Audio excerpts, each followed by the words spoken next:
Benar lah. Mana? Oh ya. Oke, selamat pagi. Assalamualaikum warahmatullahi wabarakatuh. Hari ini saya akan menjelaskan prosedur tahap dari proses isolasi bakteri. Jadi ini khusus bakteri ya.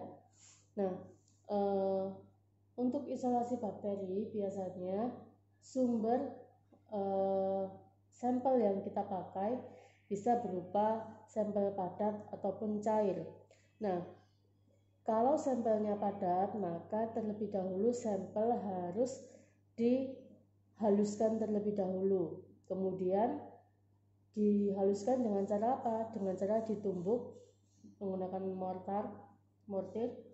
Kemudian setelah ditumbuk halus, maka dia harus dibuat atau dilarutkan ke larutan induk. Nah, larutan induknya adalah NaCl, jadi dia dilarutkan ke dalam 50 atau 100 ml NaCl. Nah, kemudian setelah itu baru nanti dari larutan induk, baik larutan induk di sini saya menggunakan sampel, ini adalah larutan induk yang sudah berisi campuran antara sampel dan NaCl. Nah, larutan induk ini nanti yang akan kita gunakan sebagai sumber isolasi bakteri. Oke, akan saya jelaskan tahapannya. Jadi tahapan ini isolasi mikroba sendiri itu ada tahapan. Yang pertama adalah pengenceran. Nah, hari ini saya akan menjelaskan proses pengencerannya. Nah, nanti saya akan menjelaskan setelah pengenceran ada yang namanya pengembangbiakan mikroba bakteri di atas media agar padat, atau nama lainnya adalah nutrien agar. Baik, untuk melakukan pengenceran kita membutuhkan pipet sebesar 10 ml, tapi nanti larutan yang akan kita ambil hanya sebanyak 1 ml saja. Nah, biasanya bisa menggunakan pipet ini atau mikropipet. Berhubung mikropipetnya tidak ada, jadi saya contohkan yang nanti akan banyak kalian gunakan. Jadi nanti kalian lebih banyak menggunakan alat ini. Nah, sudah berkenalan dengan ini ya. Sekarang waktunya praktek bagaimana cara menggunakannya. Pertama, ketika kita mau melakukan pengenceran, jumlah pengenceran harus ditentukan berdasarkan sampel. Jadi contohnya ketika sampel berupa padatan, entah berasal dari makanan atau benda padat lainnya, itu ada faktor pengenceran tertentu atau ada jumlah pengenceran tertentu. Nah, sedangkan kalau cair juga ada batasan tertentunya. Nah, untuk hari ini saya akan menjelaskan atau mencontohkan hanya 3 kali pengenceran. Sebelum melakukan pengenceran, jadi tabung reaksi ini sudah terlebih dahulu diisi dengan media nutrien broth atau disingkat NB. Nah, jadi diberi label dulu. Pengenceran pertama namanya 10, pengenceran 10 pangkat min 1. Sedangkan yang pengenceran kedua adalah 10 pangkat min 2. Begitu seterusnya sampai jumlah pengenceran yang diinginkan. Yang diinginkannya berdasarkan sampel yang diteliti. Yang pertama, bekerja harus selalu dengan cara aseptis. Nah, yang pertama adalah pasang dulu filler ini ke pipetnya. Nah, kemudian letakkan sampel di sebelah kiri biar lebih mudah. Pertama, buka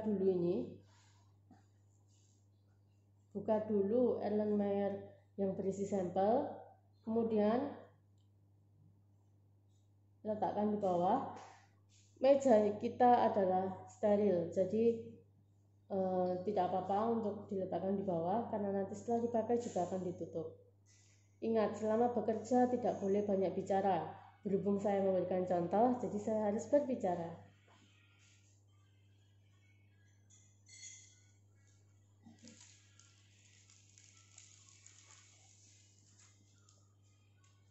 Nah, untuk pipetnya sebelum digunakan pun harus dilewatkan di api supaya steril. Tidak boleh terlalu lama, nanti bisa pecah ya. Nah, kemudian ingat, jika bekerja tulisan dari pipet harus menghadap ke praktikan atau ke orang yang sedang bekerja. Jadi setelah sudah bisa menyentuh larutannya, tinggal dipencet tulisan S, sucks, artinya menyedot. Jadi ambil sebanyak 1 mili ya.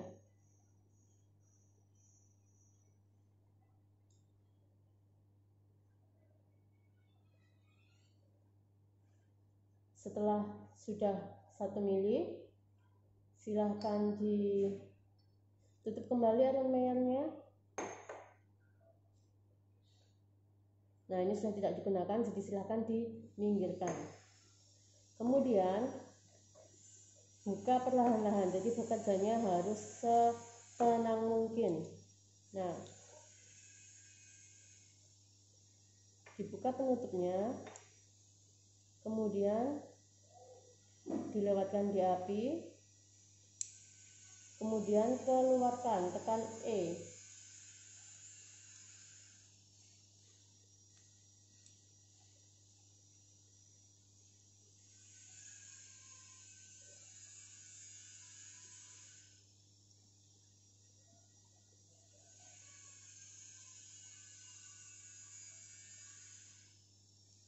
Nah, setelah dikeluarkan semua larutannya, lambil pipetnya hingga sekiranya cairan di dalamnya hilang ya.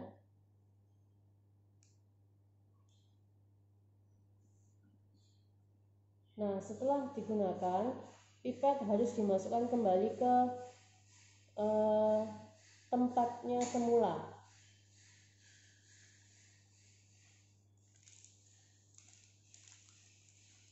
Nah, jadi ujungnya tidak terkena kontaminasi dari luar.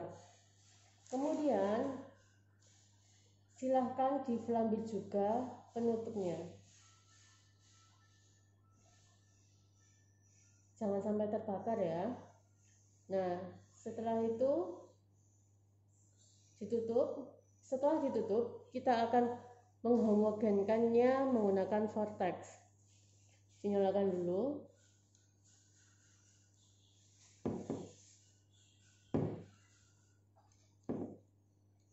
Nah, sudah nyala. Kita letakkan vortexnya, kita letakkan tabung reaksinya, kita nyalakan vortexnya.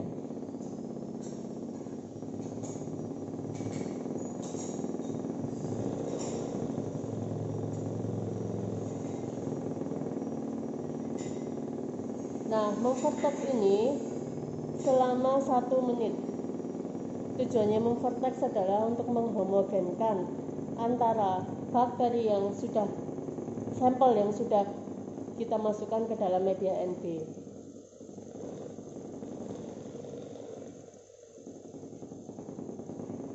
Jika sudah 1 menit, jadi ini dikira-kira ya, bukan dikira-kira tapi di timer selama 1 menit. Jadi kita anggap ini sudah 1 menit, kita matikan.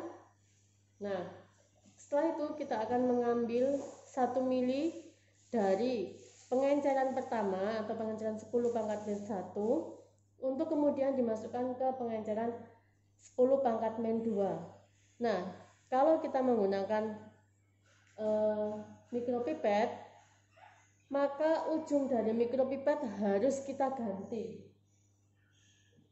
Nah, kita ganti. Jadi nanti kalau kita menggunakan mikropipet, jadi setiap mau dimasukkan ke ini 1 mili ke pengenceran selanjutnya, maka blue tip ini digunakan untuk ujung mikropipet. Sudah dijelaskan kan ya sebelumnya. Nah, ininya harus diganti. Jadi supaya tidak terjadi nanti tidak terjadi penanaman mikroba yang rancu. Soalnya nanti pasti kalau habis dari sini kemudian diencerkan ke 10 pangkat min 2, kemudian menggunakan pipet yang sama, mengambil dari 10 pangkat min 2 ke 10 pangkat min 3, maka nanti hasilnya akan sangat jelek ya. Karena semakin kecil pengenceran, maka mikrobanya pasti lebih banyak atau bakterinya lebih banyak. Jadi semakin besar nilai pengencerannya, maka akan semakin kecil. Jadi kalau pipet blue tip-nya tidak diganti, maka nanti bisa-bisa dari pengenceran 1 sampai kesekian jumlahnya sama karena menggunakan pipet blue tip yang sama. Nah, itulah kenapa kalau menggunakan ini pastikan ujung dari pipet tersebut harus disterilkan dari larutan yang awal tadi. Nah, dibakar lagi ya. Kalau untuk menggunakan mikropipet, blue tip tidak perlu dilewatkan atau diflambir di api, karena blue tip terbuat dari plastik dan dia sekali pakai, jadi habis dipakai dibuang ya. Jadi dia pasti sterilnya. Dan kalau dilambit di api pasti akan meleleh. Nah, kita ambil sebanyak 1 mili.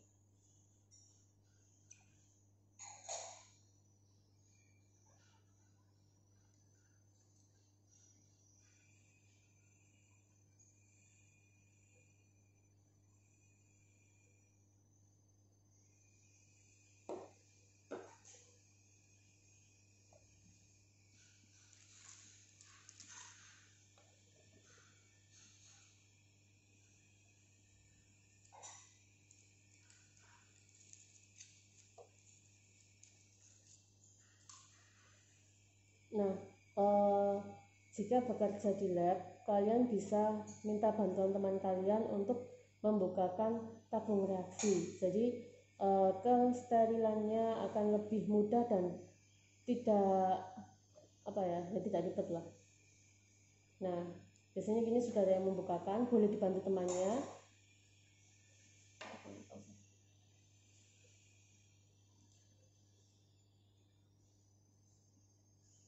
Nah, kemudian dimasukkan ke pengenceran kedua.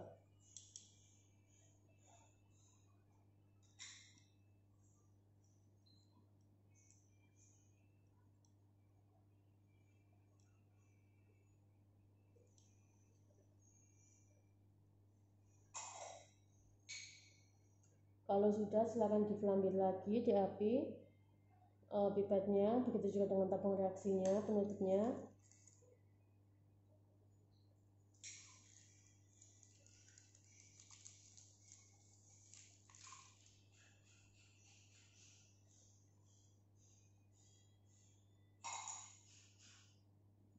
Kemudian kita vortex lagi.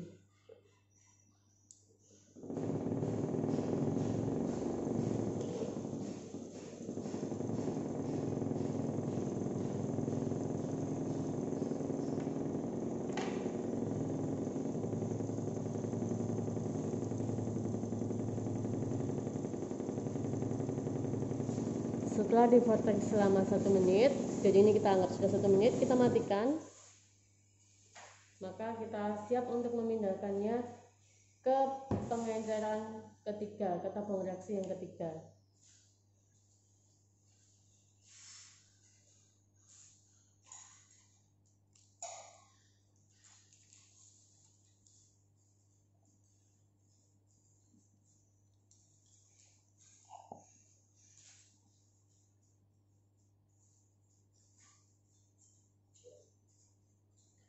Nah, ini kalau ada temannya, dia bisa membantu untuk menutupkan tabung reaksinya dan meletakkannya di tempat semula.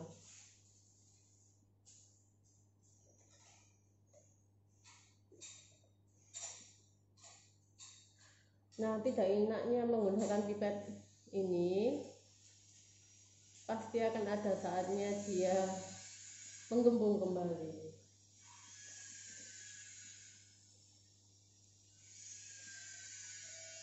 Ya.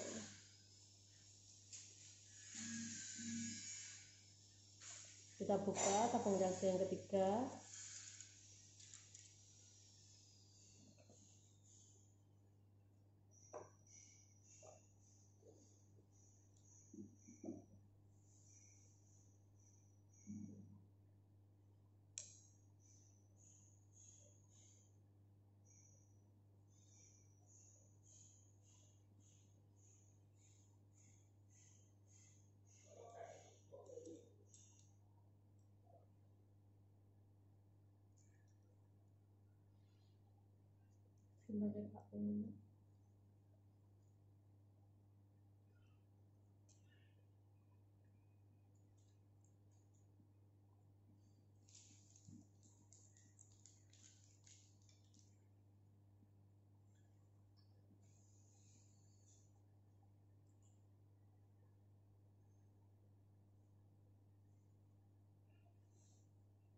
Kita vortex kembali.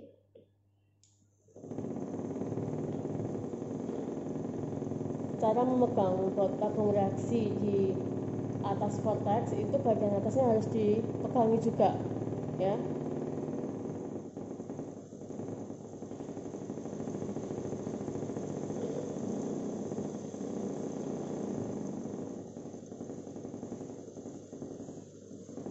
Jika sudah 1 menit, boleh dimatikan, kemudian diletakkan lagi.